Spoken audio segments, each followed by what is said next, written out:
Bienvenue sur Info 83. Merci de nous suivre aujourd'hui, mercredi 22 avril. Patrick Issartier, comment ça va? Bonjour Thierry, ça va très très bien pour ce mercredi 22 avril. On va le répéter, mais vous le savez maintenant depuis le temps, on est en télétravail. Moi à mon domicile et Patrick donc au bureau d'Info 83. Nous faisons le point sur la situation, notamment des corps de métier, des différentes corps de métier, et notamment la Chambre des métiers du Var. Nous avons avec nous le président de la Chambre des métiers du Var, Roland Rolfo. Bonjour, comment allez-vous? Bonjour, écoutez, ça va, mieux que le temps. Un temps, j'ai envie de dire un peu de circonstances, mais bon. Alors, on vous a déjà reçu ici sur cette antenne Info 83. Tout à fait. On va refaire un point. Alors, bien sûr, la situation évolue puisque votre corporation exprime, je pense, de jour en jour des difficultés et vous fait un retour sur la situation. Et vous êtes en train, justement, vous avez mis en place des solutions, en tout cas des assistances, notamment une plateforme pour les corporations qui dépendent de votre corps. Oui, tout à fait. Déjà, juste un petit point.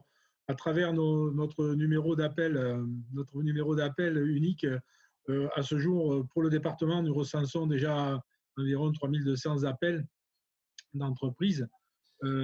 Essentiellement, la raison de l'appel est essentiellement pour des problèmes financiers, obtention des aides, etc. Ce sont les métiers de service avec plus de 50% qui formulent ces appels, suivis des métiers du bâtiment et puis dans une moindre mesure la production et les métiers alimentaires. Est-ce qu'il y a un problème, Roland Rolfo, je vous interromps, mais est-ce qu'il y a un problème de lisibilité, de compréhension justement par rapport aux aides, ou est-ce qu'ils ont des difficultés à obtenir les aides? Je pense qu'il y a un peu des deux. Effectivement, pour ceux qui nous contactent, j'ai envie de dire, on les tient par la main, mais de façon virtuelle, puisqu'on n'a pas de contact, pour les aider à faire les demandes en ligne de toutes les aides dont ils peuvent disposer en fonction de leur situation. C'est pas facile, il faut quand même fournir quelques documents. Certains ne sont pas très à l'aise avec les outils numériques.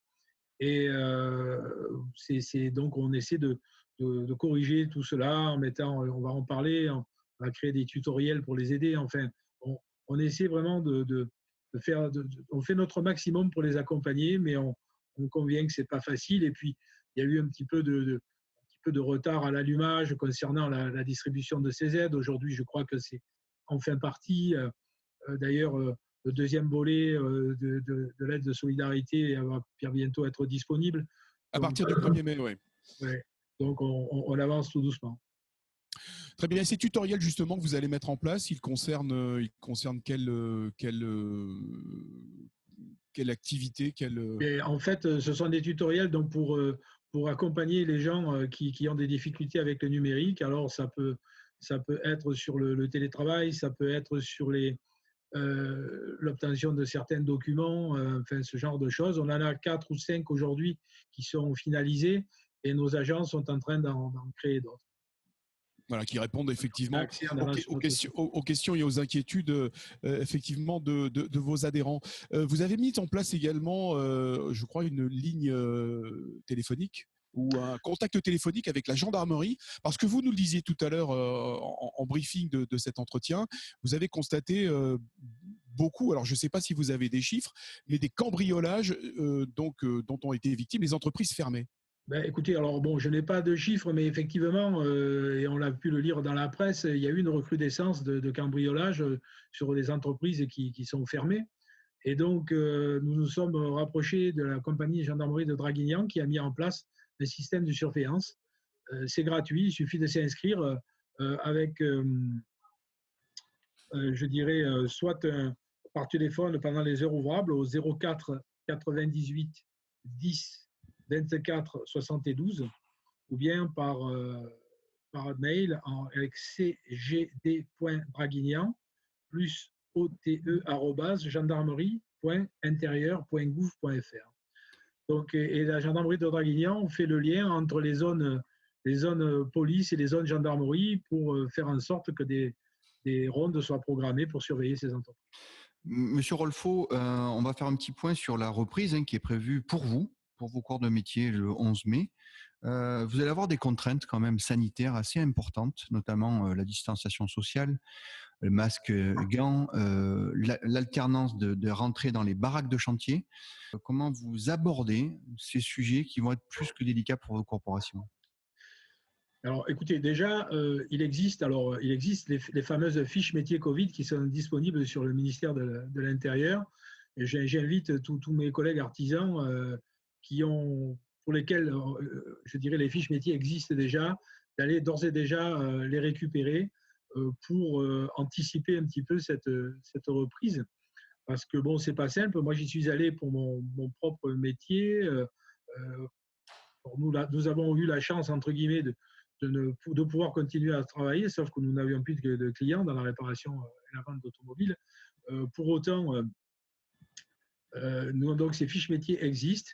Donc, il faut bien sûr instaurer des gestes barrières, des zones de nettoyage, etc. Et bon, voilà, il faut vraiment s'y tenir.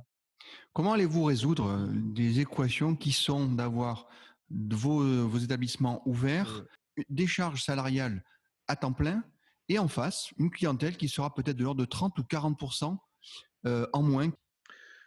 C'est déjà le cas, hein, puisque bon, en ce qui nous concerne, en ce qui concerne mon entreprise, on a réouvert, on réouvre avec je dirais, un faible effectif, notamment bon, la partie commerce aujourd'hui est complètement écartée car il n'y a aucune demande de vente de voitures, que ce soit du neuf ou de l'occasion. Par contre, pour ce qui est de la réparation, eh bien, bon, on travaille essentiellement avec les véhicules, je dirais les véhicules utilitaires, que ce soit des entreprises ou certains services comme la Poste ou le ministère de la Défense avec qui nous travaillons, par exemple. Mais le particulier, bon, du fait de la très faible utilisation des voitures, bon, ben, il y a très peu de chances pour qu'il ait besoin de nous pour l'instant. Donc, on va sortir petit à petit les gens du chômage partiel, bon, en alternant, puisque c'est la loi, on se doit d'être, comment dirais-je, être équitable, donc on alterne un petit peu les retours à l'atelier des techniciens. Vous avez une date de la cessation de ce fameux chômage partiel par l'État? Pas à ma connaissance pour l'instant. Vous pensez que ça peut perdurer dès le début d'été? Vous pensez que ça peut perdurer encore ce chômage partiel? Je pense que ça sera, bon, je pense à l'industrie du tourisme et tout ce qui touche à hôtellerie, restauration. Je pense que, au moins pour eux, ce sera maintenu tant qu'ils ne pourront pas recommencer à travailler. D'ailleurs, bon, d'une manière générale, moi, je me fais quand même pas mal de soucis concernant cette reprise économique. Je pense qu'il va y avoir de la casse et je suis encore plus particulièrement inquiet pour tout ce qui touche le tourisme. On sait bien que le tourisme dans notre région, c'est le poumon de l'économie. En tout cas, Roland Rolfo, merci pour ce que vous faites. Donc, je rappelle que la Chambre des métiers met à votre disposition plateforme, bien évidemment, pour toutes les questions, les inquiétudes que vous pouvez avoir, que suscite, et bien évidemment, et c'est logique et c'est légitime, cette crise sanitaire. Les tutoriels également pour vous aider et puis pour les personnes ou les entreprises qui ont été victimes effectivement d'incivilité, plus que ça, même de cambriolage. Un numéro de téléphone qu'on vous rappellera bien sûr sur Info 83. Merci Roland Rolfo et prenez soin de vous. Merci Merci à vous. Rolfo. À très bientôt. Au revoir. Au revoir.